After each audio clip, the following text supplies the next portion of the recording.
Today, I'm going to be turning these $10 1x10s into at least $20, maybe 30 or 40. And it's going to take a lot of work, and it's not really going to be worth it, but it could save you some money. All right, first step, layout. We have an 8-foot board, so we could make a 4-foot shelf. We can really make whatever length we want, but I want to do 3 foot because it's going to be easier, and we'll be able to use some of the tail from that drop in order to make our sides. So, mark out 3 foot, mark out 6 foot, and that is going to be the top of our shelf. We want it to be 6 inches deep, so we're going to go 6 1/8 to give 3 1/8, and then it'll just give us a little bit of room to maybe make some mistakes. There's our there's our bottom 6. Follow that bad. Oop! Holy smokes! I'm trash. When I put it on the table saw, I'll go 6 1/8 in order to get that straight cut.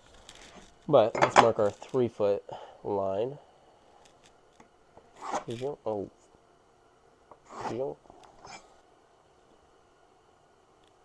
Interesting.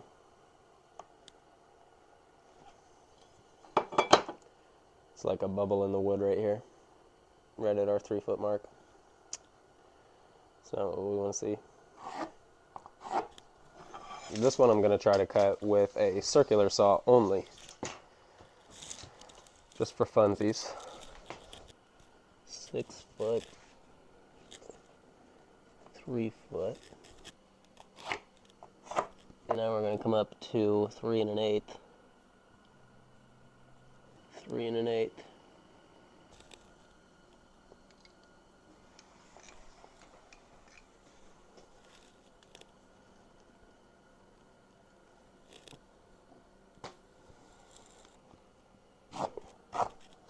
Okay, so in order to get my distance cuts, I am going to use my circular saw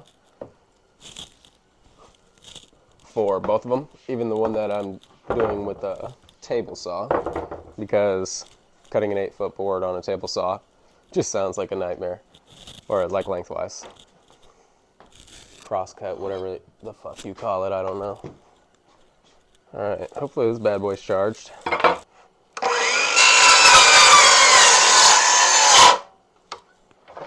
Is not hot.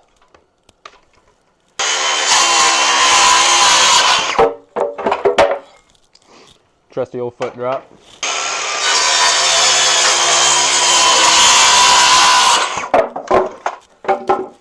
These will be my table saw ones because the lines are bad.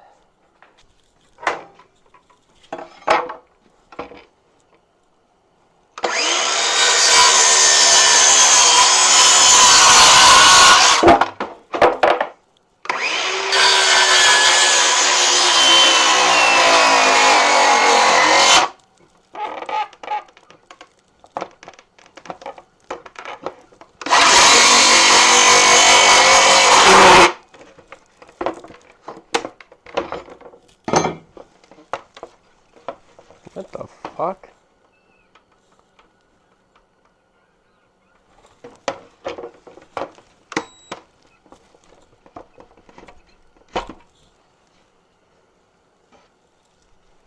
This just pinched my blade. Cut it and it wants to fucking warp so bad. Man. Alright. We'll go from the other side.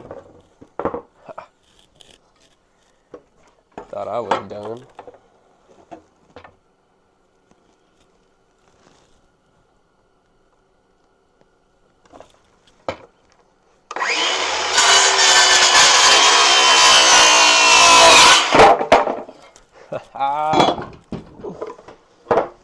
Lego.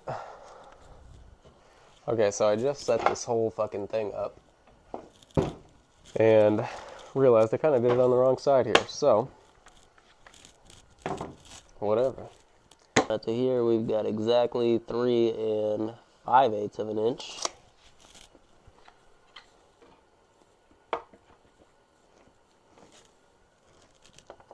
You don't really want that little bubble side.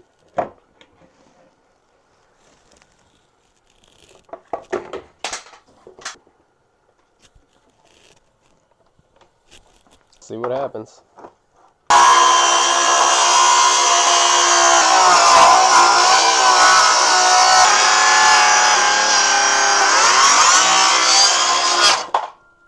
I fucked up. Okay, so that one will have to be free-handed. That's okay. We're trying to go.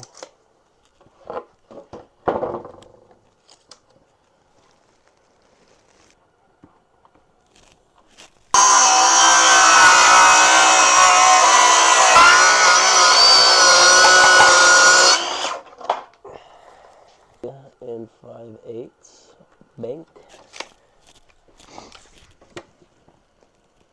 3 and 5/8 bank.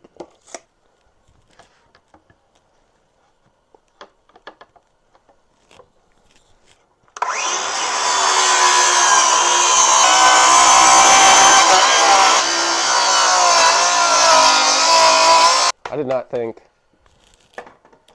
this was going to be actually kind of as easy as it is. Also, another perk is that these edges get to stay really, really sharp, whereas with the table saw, I'm not going to get to do that. 3 and 5/8.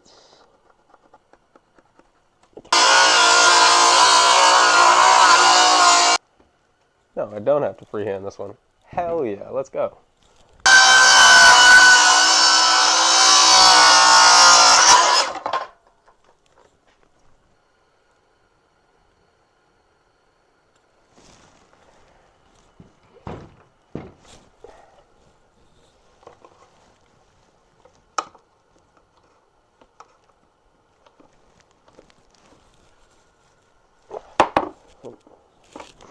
Alright, now I can put pressure on the bag.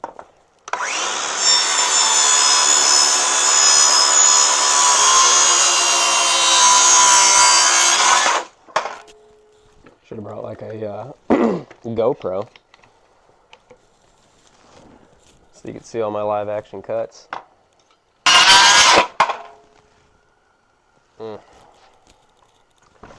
Not only was that not square, it was not far enough.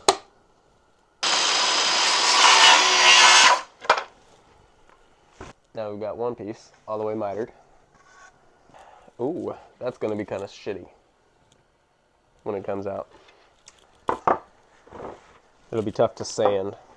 Now you get the little GoPro action view.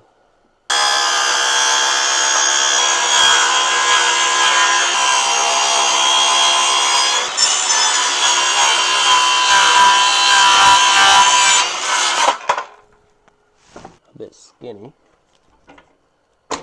And we want a bit fat. We'd rather have the full 6 to play with.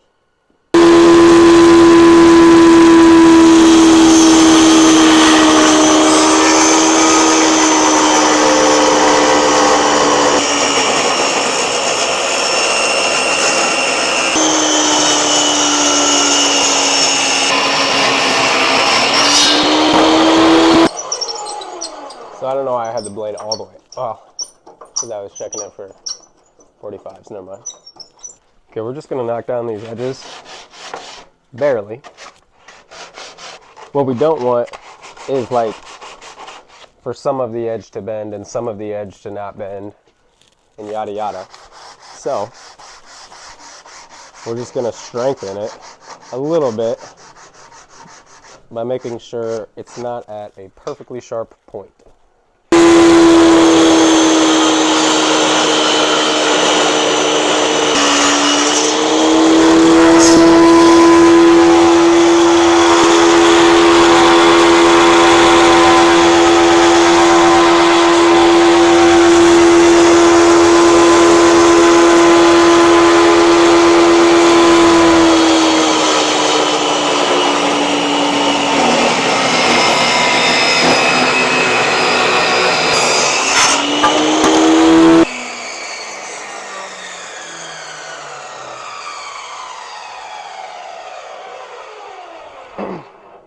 This one is bowed so ridiculously. I mean, I don't know that you'll be able to see it, but, and then on this side as well. So the only way to get that out would be to like use a joiner, and we would have had to have a larger piece of wood to begin with. Or maybe it's not called a joiner. I can't actually remember what it's called. But it's basically like a little tool. One side it gets cut a little bit, and then there's like a little lip. So you cut like an 1/8 inch of it off until it's finally straight. You just run it through that little joiner as many times as you can, and you never have curvy wood. But I don't have millions of dollars, or thousands of dollars, I guess. I shouldn't say millions. You wouldn't need millions to have a joiner. But you do need a little bit more money than what I've got.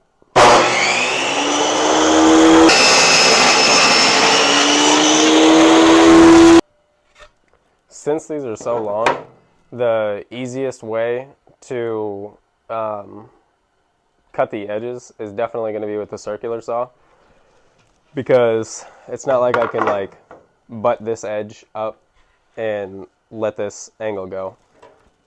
Same, I mean, over here. I can't put it, like, I can't use my fence on my table saw in order to cut these. So I would actually have to freehand, and I'm not going to do that. I'm just going to cut these with the circular saw to make it a little bit easier on myself.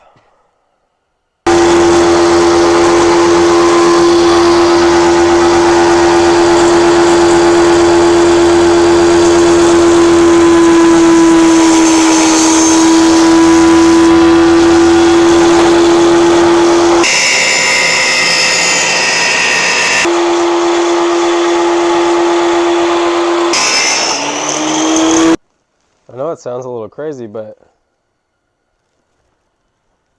the circular saw kind of cut out the warp. You're going off of measurements. You're not writing the entire warp. That makes sense, actually.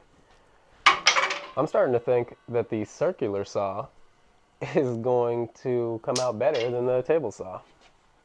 Plus, I'm going to have to use it again.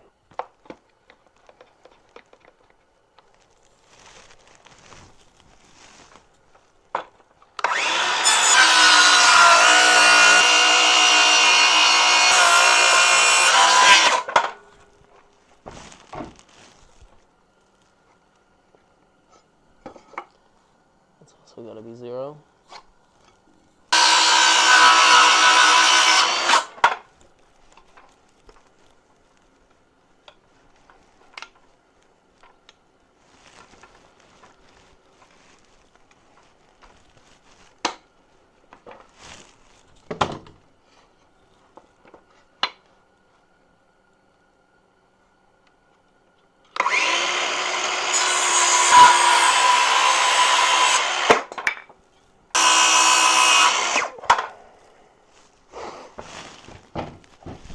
Well, I do need to cut that off.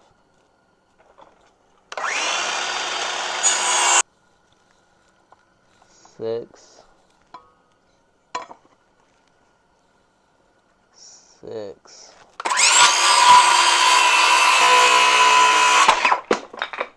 Those edges line up pretty decent. We'll need a little sand and wood filler, that's okay. Now everybody's favorite part, the cleanup process.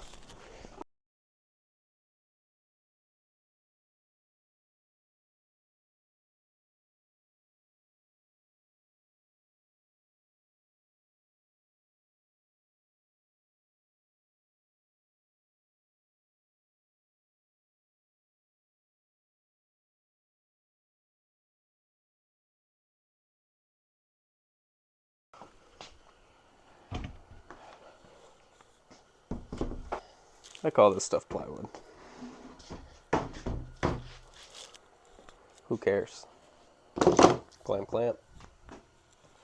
If you had a preference on which one you wanted to be your top and which one to be your bottom, you could figure that out now, for sure. These are my table saw ones, so both of these are bowed, if you remember. So basically I'm just turning these until I find kind of like the most even direction. Hopefully something that I'm not going to have to fill with like a bunch of wood putty or a bunch of glue, whatever. Do a whole bunch of sanding. You want it to really be as close as possible.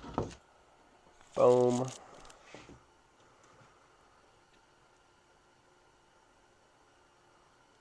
Boom. Pieces of tape on there.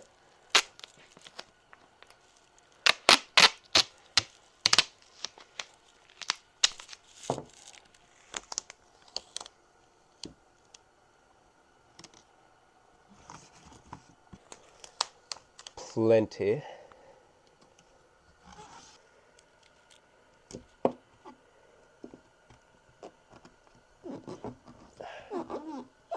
We take this bad boy and we checker for square. All this joinery.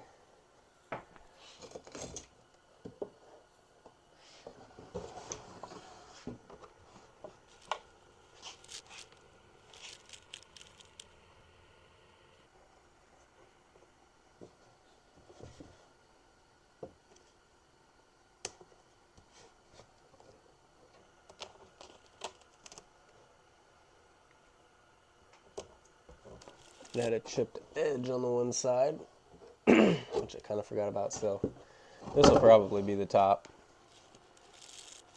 We like where the tape is. Now that means we do some gluing.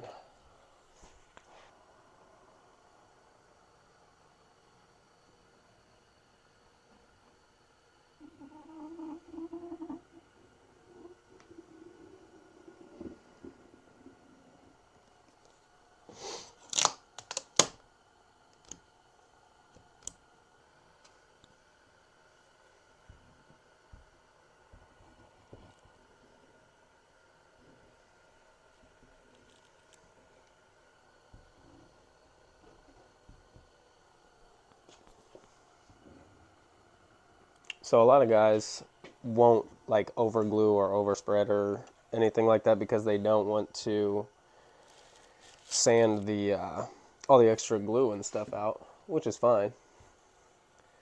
But I don't really mind sanding the extra glue. You only get so much time also to work with this stuff. It's not like fucking super pressing, but like you kind of got to get moving on it, you know?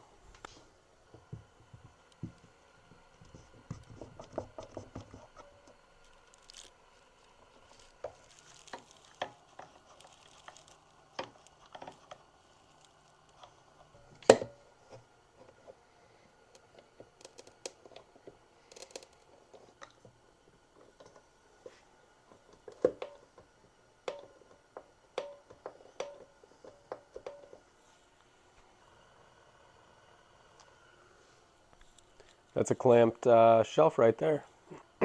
They say that this glue sets up in about 30 minutes. So, should be plenty of time. They also say not to stress the joint for 24 hours after gluing. But I'm probably going to sand this like 4 or 5 hours after gluing because I'm going to glue up this next one. And then probably start sanding this one. Sometimes you can have like glue and tape at the same time, and then it doesn't want to come off. Like I got a little bit right there. I'll try to show you. Let's show it to you, to the people. These should have been flush. That's kind of a mistake on my part. Not really thinking, but whatever. So you can see how rough these joints are looking right now. This is the table saw one.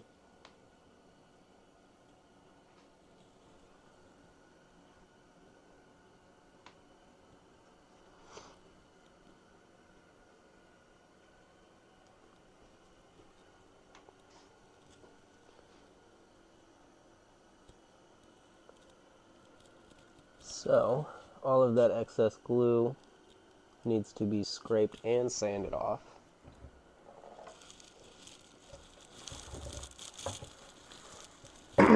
Here's the one that'll be the top. This is the tape I was telling you about. See how it kind of got mixed in with some glue, so it doesn't really want to hang on, or it wants to hang on super tight. Here's our edge here. This corner.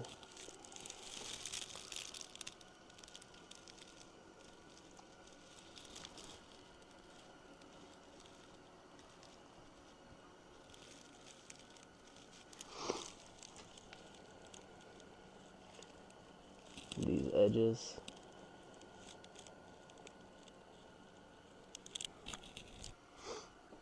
Just kind of showing you what the ingredients are per se. But this piece of wood goes on top or bottom, top or bottom. This is the faceplate. This is one side and the other side. I did not consider, since I used this piece from a table saw cut, these must have gotten a little bit skinnier.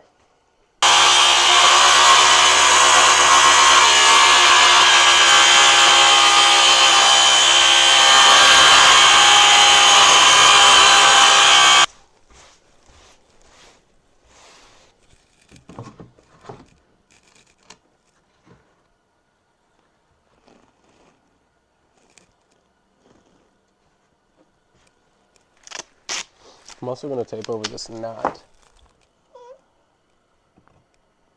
just because I don't want the glue seeping out of it. That will be quite frustrating. Flip this bad boy over, double check all of our joints. Give it a fold. 45s are not the strongest joint. Not that they're like weak, but there are certainly stronger joints than a 45. So we just want to make sure the entire area is smothered all the way down to the edge. Oh yeah, she's smothered. You especially want to make sure you get glue in the corners, because you're like most likely going to have to sand in the corners.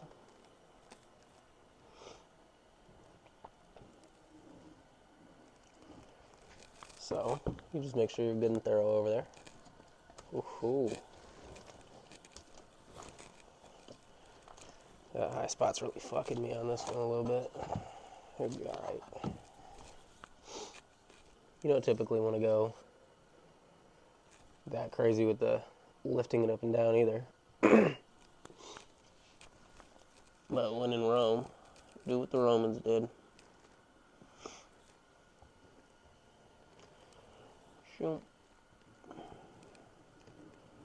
Shoot.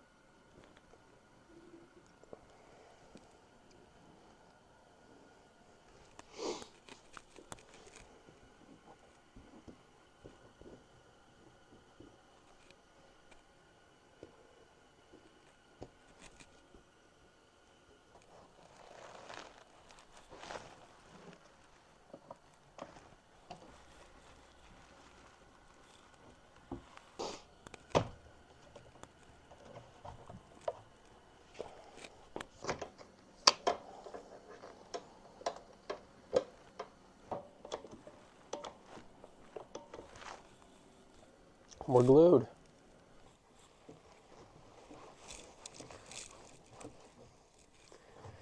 But it is very cold in here.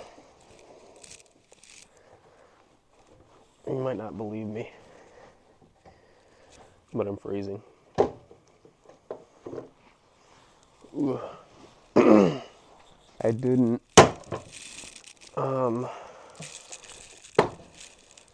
clamp these fronts. I put it on the new tank, so that's a brand new tank. It has all the gas in it. This edge came out very nice. This one, terrible. I literally forgot to clamp, like this way. And it just fucking slid up on me, I guess. I don't know. You can see on the back how it's literally sticking out. Same thing happened here. Boom. A full gap. I could literally put like a piece of wood in there probably and have better luck. I might do that as far as curing that, but this top edge turned out really nice. Let's take a look at the bottom.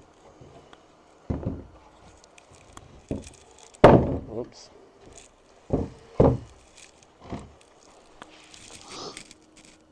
That edge turned out pretty decent. Pretty serious gap there. That's probably because this is the side I tried to cut the bowing out of, so I actually ended up freehanding some of it. And then it tightens up down here. A lot of glue spillover.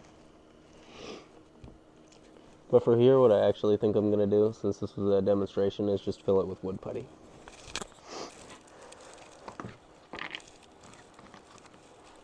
And we're really fucking putting wood putty to the test here. I know this is kind of a lot that I just grabbed out of here. I don't know why I grabbed that much. I got a little excited. You want to actually make sure that you're like filling the gap, because the idea is that you're going to sand it all smooth. So,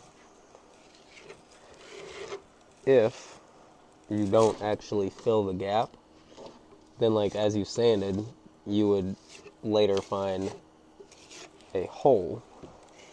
You'd think you'd put something on a table saw, and it would just fucking come out square and level. Never does. Okay, it looks like we're puttied as much as we need. I mean, I guess. As I sit here and putty.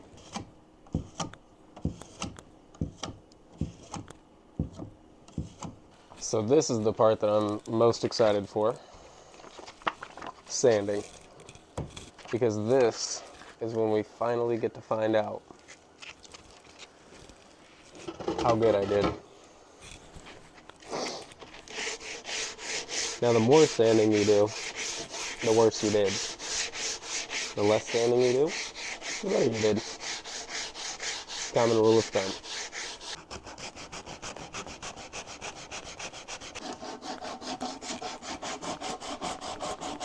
Don't know if the adhesive would show up with the stain, but I don't really see why not. I mean, it's like an imperfection in the surface.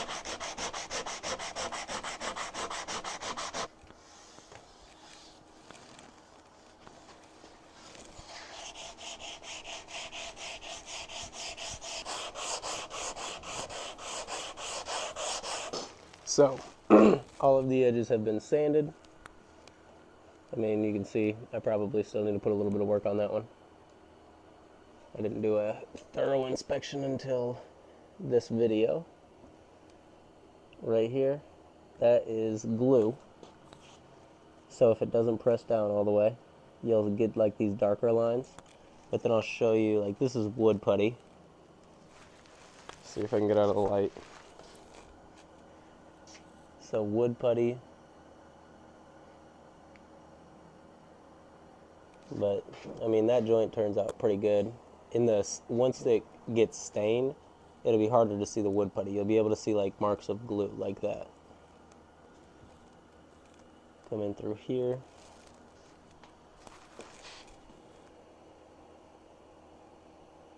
Joint.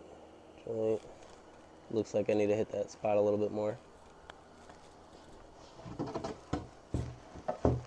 Flip her over. You can see these joints. And then I'm going to go through with a pencil, real light, but I want to make sure that I sand the entire surface.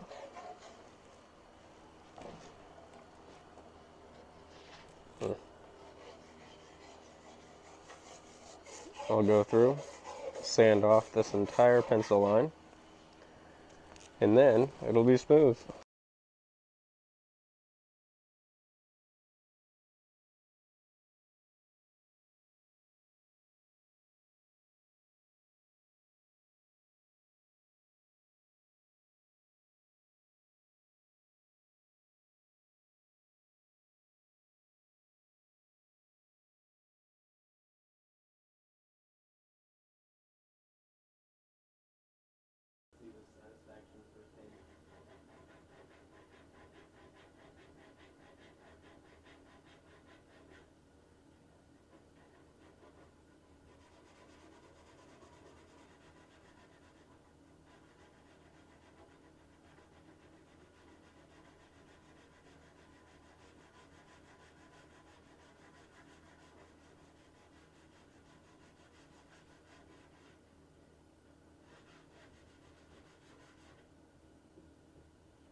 So that's it. 12 hours later, you are left with a shelf. No brackets or anything yet. But let's see which one comes out better, or came out better. This one, can you take a guess which one it is? Number 1 or number 2?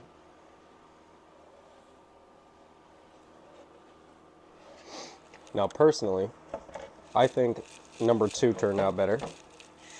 Number 2 was the table saw. Now, I think I probably could have done better, actually, with the circular saw one had I clamped it correctly. I'm not crazy about the thick gaps right here. I mean, I know that they'll stain just fine, and you'll probably never really notice them. But ultimately, these look way fucking better. Like, that's just tight, you know? And then these vertical edges actually turned out really, really well on the table saw as well, even though we were working with a bowed board. And like, you can still see on the back side how there's that bow. Check the front side. You don't see the bow. It's almost like it worked out. As it all got glued, I wonder if it sort of like strengthened it. I don't know. You can actually see a little bit of a bubble here on this one where it almost kind of comes up on the front. Again, it's fine. Now this one, you can actually see where I have sanded basically too much away. And that's because I kind of didn't really have a choice. These edges were so bad. This edge turned out really, really nice. Better than the table saw, I'd say. The back's being beveled, I'm not super crazy about. Also, somehow my measurements got off by, or no. They didn't get off. These things weren't set all the way down. So I'll actually have to, if I ever want to install this, I'll have to cut the back off to a minimum depth of whatever. It looks like probably 5 1/4 or something like that. So that'll minimize the shelf depth. But overall, I'm pretty happy with both results. I am pretty well impressed. It's really not like the most quality wood, so kind of get what you get type of a deal. And I feel like I did pretty decent for what it is. I plan on taking these home and staining them, and maybe I'll paint one. I'm not 100% sure yet. I do have some like white stain at my house that doesn't show grain very well, so maybe I'll do that on the one that is like full of wood putty basically in those corners. Just paint that one and you'll never see it, or maybe I'll stain it to kind of show the example of like how well or how much the wood putty stands out in the stain. Irregardless, I'd like to get them installed sometime soon. And I'd like to show you how I use just 1-inch brackets and 1-inch caps, or 1-inch pipes and 1-inch caps to install them to the wall and how much weight it holds. It's actually pretty impressive.